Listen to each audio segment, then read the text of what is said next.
Hola, ¿qué tal? Soy Dani Mantilla y seguimos aquí en Seminci, en este teatro Calderón maravilloso, donde estamos hablando con talento nacional e internacional. Internacional, como es el caso de Jianjie Lin. Welcome to Valladolid. Thank you, thank you. Él está presentando la sección Punto, encuentro, una película que tuvo su premier mundial en el Festival de Sundance y que aquí en Valladolid se está viendo en Punto de encuentro. Es Breve, historia de una familia. Um, let's go to the origin of this story. Why did you want to do your first film about this this story? Yep.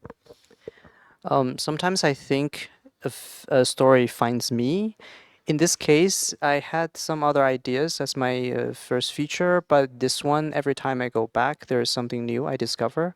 That's why I decided to make it my first feature. And the first idea was more of a feeling, Mhm. because I've always been interested in family, but there are a lot of stories about family, a lot of films about family. What is the angle that it's going to be my angle?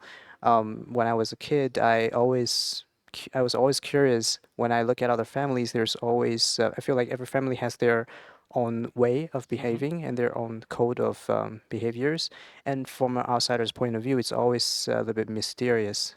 So in the very beginning, I wanted to capture that sense of mystery in family life. It's really impossible not to think about the one-child policy from the Chinese government. How do you think that affected the film? And was that something that was always in your mind while writing Brief Story of a Family?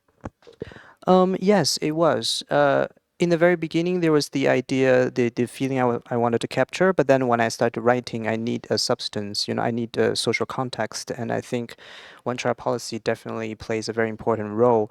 But actually, what's interesting is the more I think about the film and the more I write about it, I wanted to put this in the background of the Mhm. story instead of making it like a direct sort of commentary on the policy. It becomes something that the family deal with.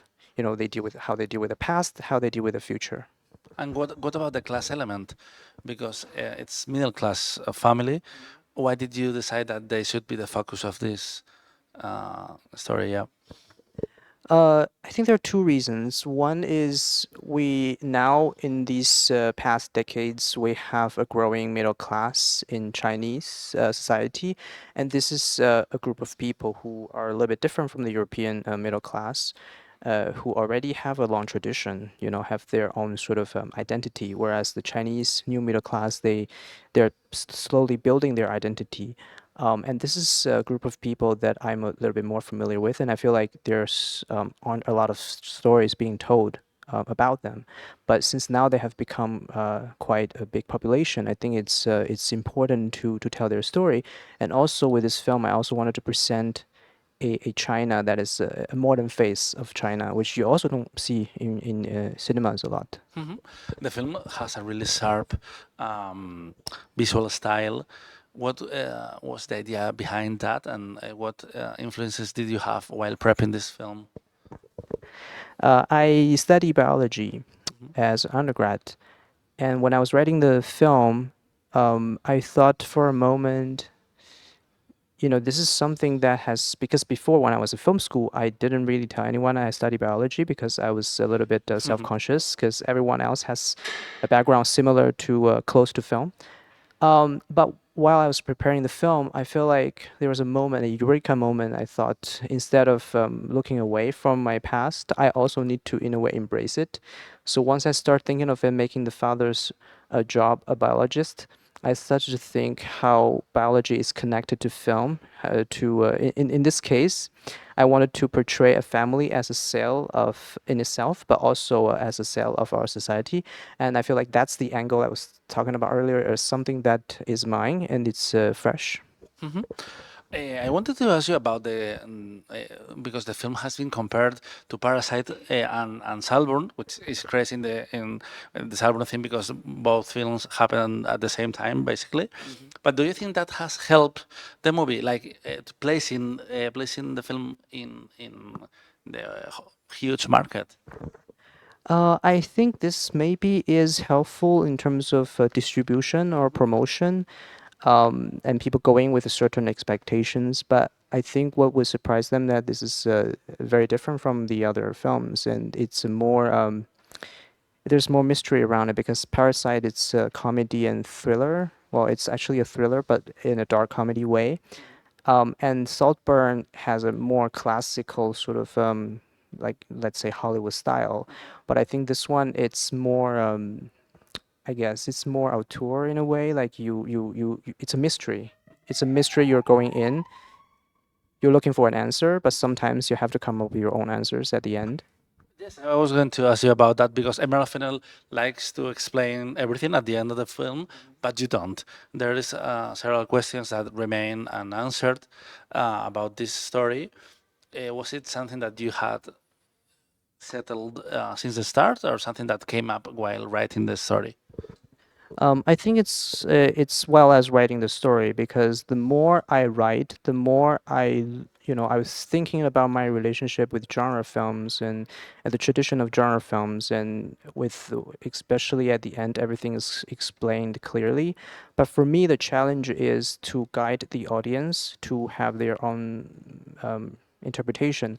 But the difference I found is that it's very easy to say these kind of things where but to lose the audience in the way it's a journey you have to go with the audience, but it's very easy to lose the audience in the journey and they at the end they are lost. But for me the challenge is to guide them to a certain destination and then they can come with their own interpretation of the what it means going through the journey. You have done like 10 festivals in person. One nice thing about traveling with a film is that you get to listen to the way audiences interpret the film. How has been sharing a brief story of a family with the world?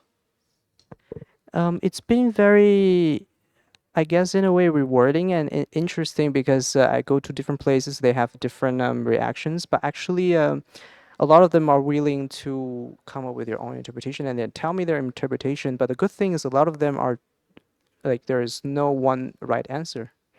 Like, a lot of the interpretations they told me I didn't even think about, or maybe I thought about, but it's just part of the bigger picture. And is there a right answer?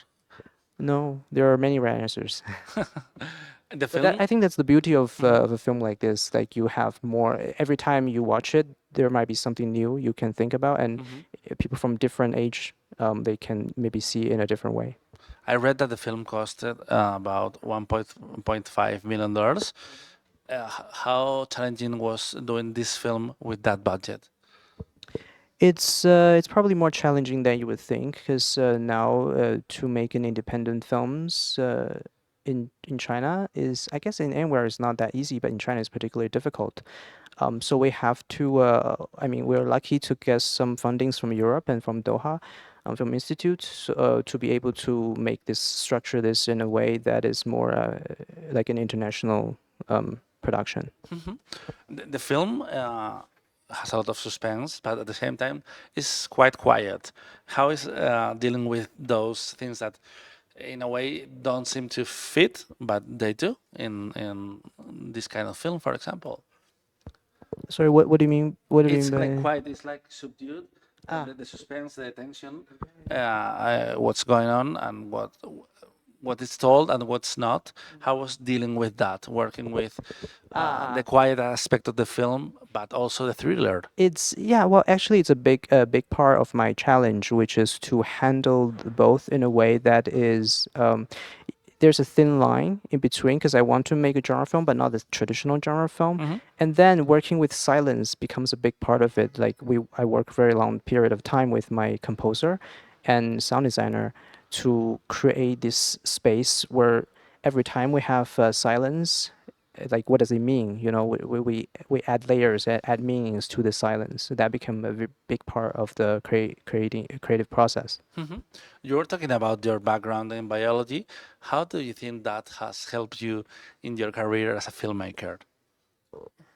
Uh, it's I get very scientific about things sometimes, but also in the beginning, the reason why I chose to change to film from biology was because I had some other options lined up for me I was considering, but I thought at the time film was the furthest away from biology. Hmm. So I wanted to try it, and if it didn't work, I can always go back. But now that I have made this film, I look back and I think actually filmmaking is not that different from biology because they are both, tools to study to study life. The film has worked. It got to Sundance. You speak English. Do you see yourself working in the future again in China, or maybe doing a film in English? I'm actually very open to this. I mean, the film was in Sundance. It was in Berlin. I got producers from both Europe and US asking me for future projects, and I'm very open. I think for me, I do not object to doing things in English language or in Europe. It really depends on the story. And I think for me, I'm drawn to universal stories. So even if the film happens in China, it will be a story that's relatable to the international audience like this one. And how have you dealt with this business part of the business? Because sometimes, for example, with Spanish filmmakers, when they do a film that travels abroad, they start having meetings, and it's a really different industry. Yeah, it is. But I think for me, I try to let my instinct guide me. Is first of all, it's the story, and second of all, it's the people that I'm in talks with, because these are going to be your creative partners for long term. So you really have to see from your instinct, do you vibe well? Mhm. Thank you, Jianjie, sorry. Enjoy Valladolid. Yeah. Ya sabéis que podéis ver Breve Historia de una Familia aquí en Seminci, y si no, se va a estrenar en el futuro en los cines españoles. Thank you very much. Thank you for having me. Thank you.